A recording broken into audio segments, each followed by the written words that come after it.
Chabeuil, une ville, une histoire, un patrimoine qui regorge d'objets cachés, d'objets anciens, modernes, plus ou moins insolites et étonnants, mais qui ont tous quelque chose à raconter sur la vie locale chabeuilloise. C'est dans ce but que l'association Vivre à Chabeuil, présidée par monsieur Pierre-Marie Dieval, avec l'aide de nombreux bénévoles, organise pour la première fois et pour une seule journée un musée éphémère.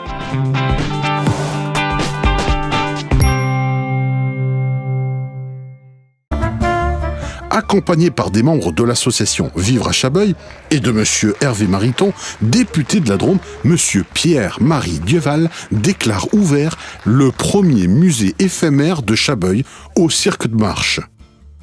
Aujourd'hui, c'est une manifestation particulière. Est-ce que vous en faites plusieurs ?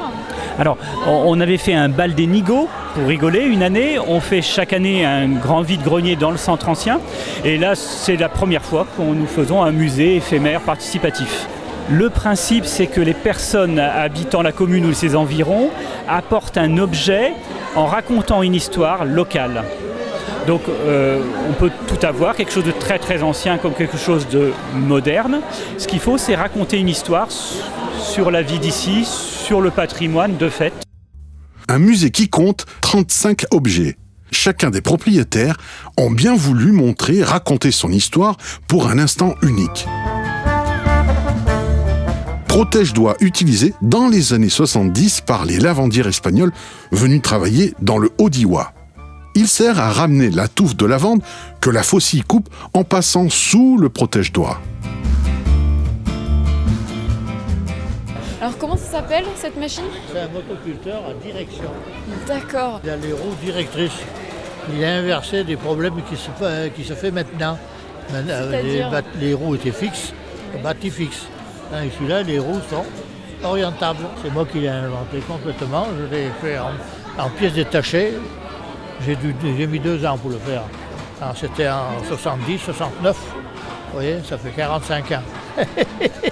Et donc vous l'avez présenté au concours Au concours Lépine à Paris, oui. Oui, il était allé présenter. J'ai eu des petits diplômes d'ailleurs qui sont là. Vous voyez, ils sont contre le mur là. Et puis j'ai été à Bruxelles aussi, j'ai fait international. Alors là, nous sommes devant une machine. Est-ce que vous pouvez me la décrire ? Alors, c'est un tour à bois.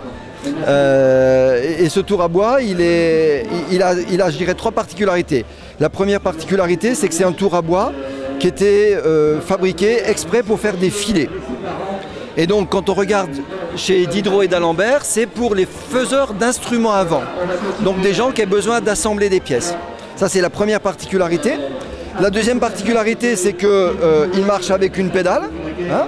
Et donc on appuie sur la pédale, ça marche avec le système de l'arc. Donc vous avez une ficelle, vous l'enroulez autour de votre morceau de bois, de votre morceau de fer, et chaque fois que vous appuyez sur la pédale, ça fait tourner votre tour à bois. Hein. La différence avec un tour à bois normal, c'est que là, ça tourne dans un sens puis dans l'autre, alors que dans un tour à bois normal, ça tourne en continu. Donc on ne peut pas tourner tout le temps. Puis la dernière chose, c'est qu'on tourne ici une pièce qui n'est tenue que par un mandrin. Voilà. C'est les 3 particularités de ce tour à bois. Donc c'est un tour à bois que j'ai trouvé à Chabeuil, que j'ai essayé de remonter pour l'occasion, et je suis en train d'essayer de m'apprendre à me servir de ce tour à bois. Voilà. Donc tout ce qui est neuf est de moi, et tout ce qui est ancien est tel qu'il a été fabriqué. Voilà. Et donc on sait qui l'a fabriqué ? Non, on ne sait pas qui l'a fabriqué, c'est de la fabrication sans doute semi-artisanale, semi-industrielle, milieu du 19e. En tout cas, ça a été trouvé par ici. Ça a été acheté à Chabeuil, il n'y a pas de souci, trouvé à Chabeuil. Et ce qui est étonnant, c'est que je vous dis, vous regardez Diderot d'Alembert, dans 1789-10 par là, et vous avez exactement la copie conforme dans les planches de l'encyclopédie. Voilà. Ce qui est rigolo pour moi. Ce fauteuil de dentiste était utilisé en cabinet fin 19e, début 20e siècle. Les dentistes de cette époque avaient souvent un cabinet dentaire secondaire dans les villages éloignés des villes et installaient leurs patients à moindre frais que leur cabinet principal. À cette époque, la roulette était actionnée par une pédale et un système d'entraînement par courroie, rendant l'opération très vibrante et d'un extrême désagrément. Quelques Chabeuillois se souviennent sans doute encore de mademoiselle Camard, dentiste rue Buffon, qui pratiqua sur eux cet instrument de torture qui plus est sans anesthésie. Alors, le Crédit Mutuel de Chabeuil accompagne l'association Vivre à Chabeuil pour l'organisation de ce musée éphémère.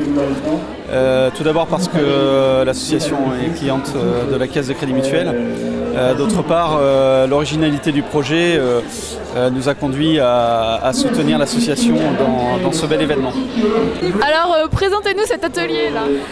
Bonjour, c'est un livre écrit par les enfants sur une année scolaire pendant une section de CLSH, de centre aéré. Voilà.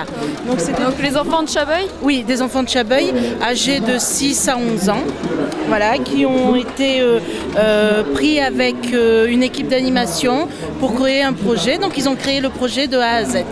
Voilà. Et donc le thème du livre, c'est les enfants qui ont choisi leur thème. Ils ont donné plusieurs thèmes et c'est eux qui ont trouvé leur thème avec leurs dessins et toute l'histoire. C'est l'histoire d'un petit escargot qui s'en va et qui fait tout le tour du monde pour revenir à Chabeuil. Voilà. Et donc c'est illustré. Voilà, c'est ça. C'est aussi les illustrations des enfants. Voilà. Donc on a été aidé par une dessinatrice illustratrice qui était Caroline Palayer et qui avait déjà écrit plusieurs livres voilà, et qui nous a aidé à illustrer le livre des enfants. Vous êtes le directeur de la librairie Écriture. Voilà, librairie Écriture à Chabeuil, librairie indépendante, labellisée par le ministère pour son travail dans la recherche de petits éditeurs et la mise en avant des ouvrages tout au long de l'année. Et donc vous êtes en collaboration avec des écoles On travaille beaucoup avec les écoles.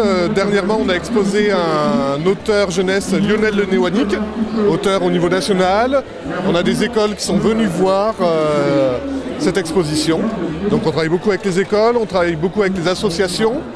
Donc aujourd'hui, Vivre à Chabeuil, pour le musée, qu'on a aidé, sponsorisé, on va dire.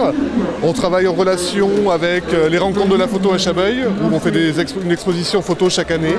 Voilà, on essaye d'être un acteur culturel du village. Voilà, et puis à titre personnel, j'ai ramené un objet également. Ah oui ? Voilà, de mon arrière-grand-mère, qui était déjà commerçante dans le village, qui à l'époque avait un bureau de tabac. Et donc c'est une plaque en verre, un négatif en fait, d'une vue de Chabeuil. Les négatifs étaient comme ceci avant, et après ils étaient donc tirés sur papier, ce que l'on voit juste en dessous. Voilà. Et donc ce négatif a priori date des années 1920. Bonjour Monsieur Mariton. Alors qu'est-ce qui vous a motivé à venir ici aujourd'hui ? Je trouve que la démarche est intéressante, que chacun montre sur une période brève, c'est un musée éphémère, des objets qui lui paraissent importants, intéressants, dignes d'être partagés avec d'autres. Je trouvais que la démarche était très intéressante quand j'ai lu comment elle était conçue. Et puis je suis tout à fait heureux d'être venu parce que ce sont effectivement des objets qui disent des choses passionnantes et qui ensuite retournent les familles dans les foyers. Ça me paraît dans l'ordre des choses. Je trouve que c'est très bien comme cela. Ça donne envie en fait de reproduire cette idée à d'autres endroits parce que au fond ailleurs, dans d'autres villes, on peut faire cela, mais c'est une belle idée d'avoir fait ça à Chabeuil aujourd'hui. Donc vous allez nous présenter les Chœurs de Marie. Oui, si vous voulez. Donc les Chœurs de Marie, c'est une découverte qu'on a fait à la sacristie de l'église de Chabeuil récemment, en faisant du ménage. On a trouvé dans une boîte en carton des enveloppes qui renfermaient des petites boîtes. Ces petites boîtes, sur le carton, il y avait écrit Chœurs de Marie. Et comme je suis curieuse, j'ai ouvert la petite boîte. Et à l'intérieur de la petite boîte, j'ai découvert des listes qui portent le nom des enfants qui ont fait leur première communion. Et quand j'ai découvert la date, j'étais stupéfaite, puisque la première date, c'est 1895. Et on a des listes comme ça, de 1895 jusqu'à 1924. Et donc, à quoi ça pouvait servir ? Alors, c'est un peu le souci, la difficulté, parce que plus personne ne se rappelle de ce rite qui s'est arrêté apparemment en 1924, dans les années 1925. Donc apparemment c'était pour mettre sous la protection de la Vierge les enfants qui avaient fait leur communion cette année-là. Donc on enfermait la liste dans le cœur de Marie et le cœur de Marie était suspendu auprès de la Vierge. Et ces petites boîtes ont été en fait descendues, elles restaient suspendues auprès de la Vierge et elles ont été défaites quand on a rénové l'église de Chabeuil, donc dans les années 1995, je crois 98. C'est à ce moment-là qu'elles ont été enlevées et rangées précieusement dans la boîte en carton où je les ai trouvées. Sur la liste du 15 juin 1919, vous avez Gustave André qui s'est illustré à Chabeuil. C'est un résistant qui a été fusillé à Chabeuil devant la porte monumentale. Et on le retrouve sur la liste des enfants qui ont fait leur première communion le 15 juin 1919. Donc c'est assez émouvant aussi quand on retombe sur des documents comme ça où on trouve la trace de gens qui ont laissé une trace aussi dans l'histoire. Donc en fait cette croix c'est une des croix du chemin de croix qu'il y a dans la propriété. Donc déjà le chemin de croix, et ce qui est particulier, pour ceux qui ne connaissent pas, ce sont les couleurs, mais en fait c'est les couleurs de notre insigne. Donc la croix c'est la croix de Jésus, et le bleu c'est le bleu de la Vierge Marie, et le cœur c'est le cœur de Jésus qui a donné sa vie pour nous, qu'on essaye d'aimer en retour. Voilà. En fait, cette croix, comme vous le voyez, donc, elle est en forme de poisson, donc aussi bien dans ce sens-là que dans ce sens-là. Et le poisson, en fait, en grec, ça se dit ictus, et quand on découpe les lettres, ictus, ça veut dire Jésus-Christ, fils du Dieu sauveur. Donc en fait, il y a tout un symbole, la personne qui a fait cette croix avait dans l'idée de vraiment représenter le poisson pour mettre en valeur que c'est le signe du chrétien, de là vient le signe chrétien, le poisson, qui veut dire Jésus. Et donc, où est-ce qu'elle se trouve habituellement cette croix ? Alors cette croix, elle se trouve à Chabeuil, à la rue Fourouze, la petite chapelle qui est juste un petit peu plus bas de l'église. C'est là qu'elle se situe. D'accord, mais c'est vrai que la forme est étonnante. Oui, elle est très jolie, très moderne. Oui, tout à fait. Et elle est en bronze poli.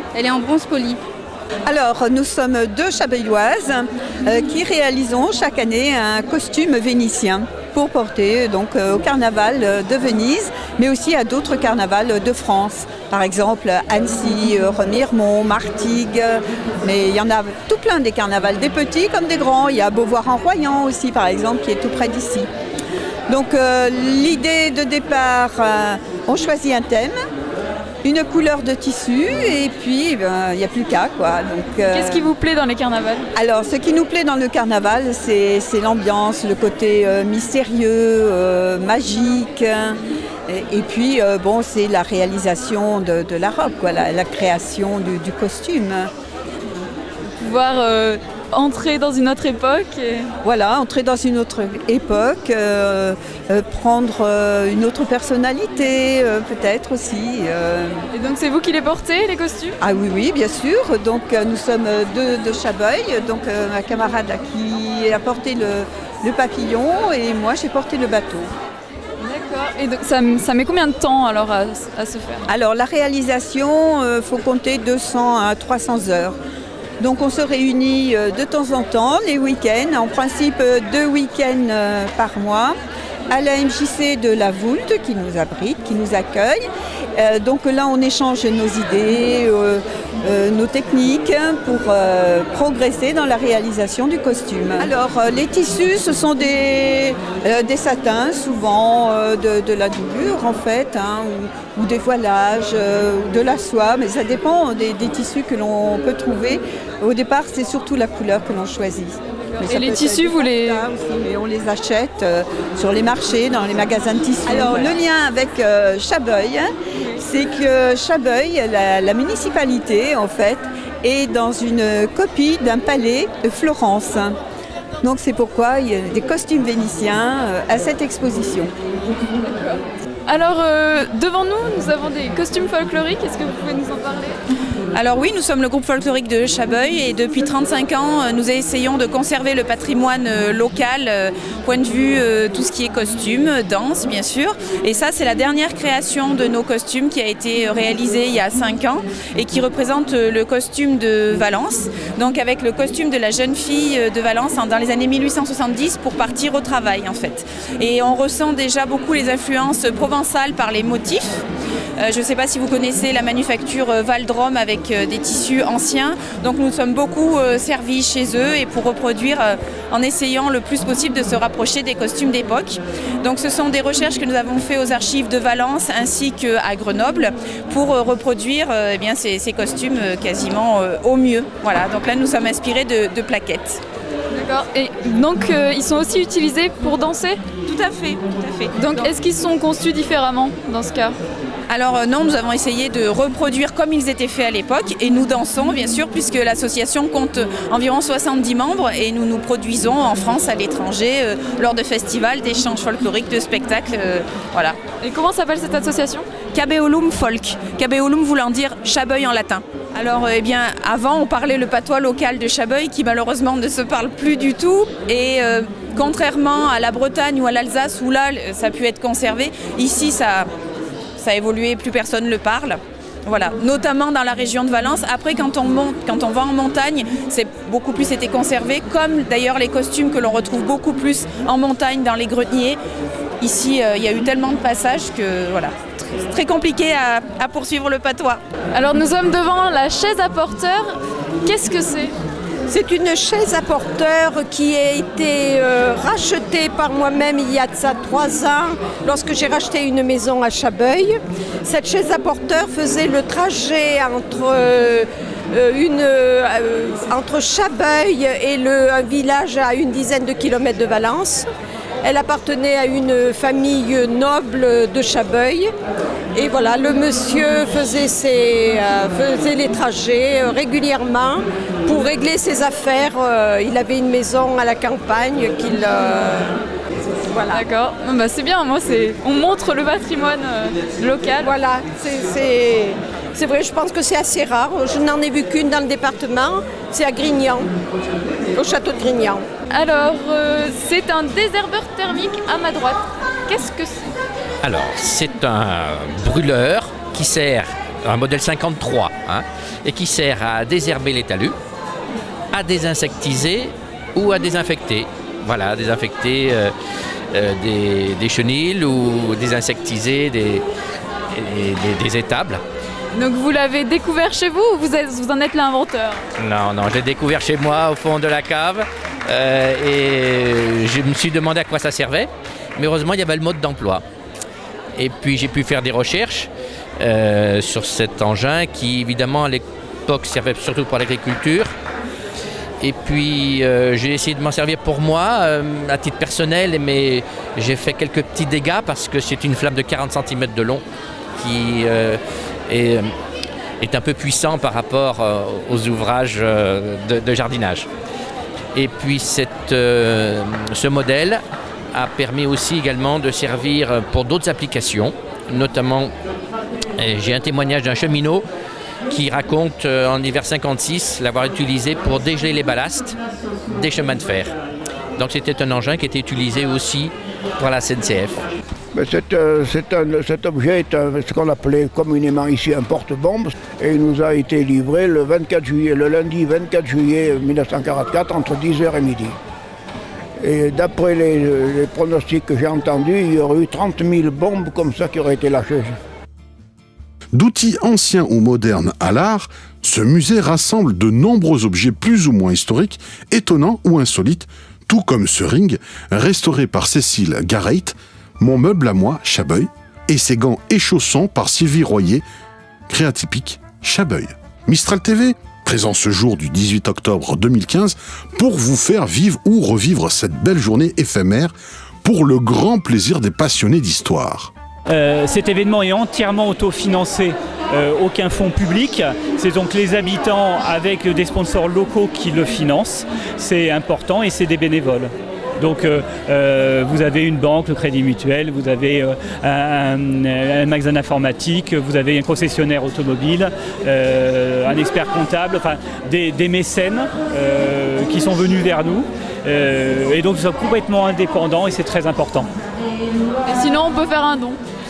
Oui, mais bien sûr, nous proposons à la sortie du musée des catalogues du musée Donc on n'avait jamais fait de catalogue, donc c'est quelque chose voilà, d'un peu innovant pour nous. Et des marque-pages. On a choisi des objets et on a produit des marque-pages. Et donc les gens, s'ils nous font un don, on leur fait cadeau de marque-pages ou de catalogue. Pourquoi l'association a été créée? Dans quel but? L'association Virée à Chabeuil a été créée il y a presque 10 ans sur 2 grandes thématiques, l'environnement et le patrimoine. Nous sommes beaucoup intéressés au déplacement, à la lumière, à l'environnement dans Chabeuil, dans la commune. Et sur le côté patrimoine, à la colline de la Gontarde, qui est la colline, une motte castrale en fait de Chabeuil. Vous soutenez les manifestations culturelles et associatives en général? Oui, en tant que député, tout simplement en tant qu'homme, je m'intéresse à ce qui se passe là où nous sommes, tous ensemble. Donc les initiatives associatives, culturelles sont tout à fait bienvenues. Il y a là une initiative que je trouve originale, intéressante, raison de plus. Je suis très content d'être venu parce que c'est très chouette et je pense que ça peut inspirer d'autres idées de ce type dans les mois ou les années qui viennent ailleurs, dans la Drôme, en France, ça me paraît bien.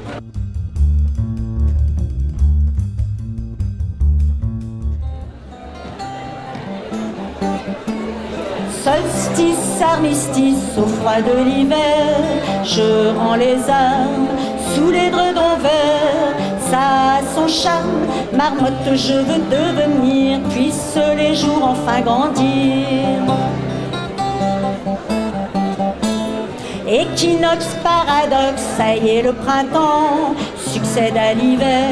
Quand revient le temps des bourgeons tout verts, les chants d'oiseaux l'ont annoncé, à l'amour tout peut s'éveiller. Solstice, armistice, le soleil enfin chasse les nuages au-dessus des pins, au bord du rivage, et tes photos de cartes postales, images tout droit d'Épinal. Équinoxe, paradoxe, le temps de l'automne, des raisins verts, pas si monotone, chansons dans nos verres, buvons, buvons toutes nos défaites, viendra le temps de la fête. Buvons, buvons toutes nos défaites, viendra le temps de la fête. C'est moi qui vous remercie, puis à Mistral TV, longue vie.